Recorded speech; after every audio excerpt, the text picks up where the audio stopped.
बरतानिया के साबिक वजीर आज़म बोरिस जॉनसन पर 8 लाख पाउंड के कर्ज के इंकशाफात। लेकिन बोरिस जॉनसन को वजीर आज़म होते हुए 8 लाख पाउंड कर्ज लेने की क्या जरूरत पेश आई, आइए देखते हैं।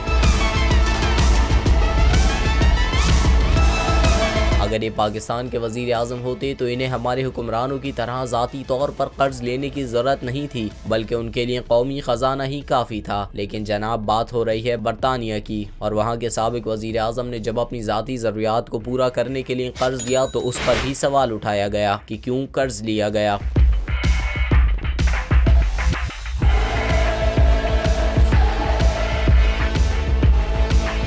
इस बारे में बोरिस जॉनसन के साथ काम करने वाले ज़राए का कहना है कि साबिक वज़ीर आज़म फजूल खर्ची करने वाले शख्स नहीं थे, लेकिन उनकी वज़ारत उज़्मा के दौरान उनके तर्ज ज़िंदगी को बरकरार रखने के लिए ये रकम बहुत ज़्यादा नहीं थी। कहा जाता है कि बोरिस जॉनसन के पास बच्चों की देखभाल, तलाक के तस्फिये के अखराजात और दीगर बिलों की अदायगी को पूरा करने के लिए रकम काफ़ी नहीं थी, क्योंकि बोरिस जॉनसन को वज़ीर आज़म का आला ओहदा हासिल करने पर आमदन में कमी का सामना करना पड़ा। इसलिए उन्होंने अपनी पुरानी तर्ज ज़िंदगी को बरकरार रखने के लिए कर्ज लेना पड़ा।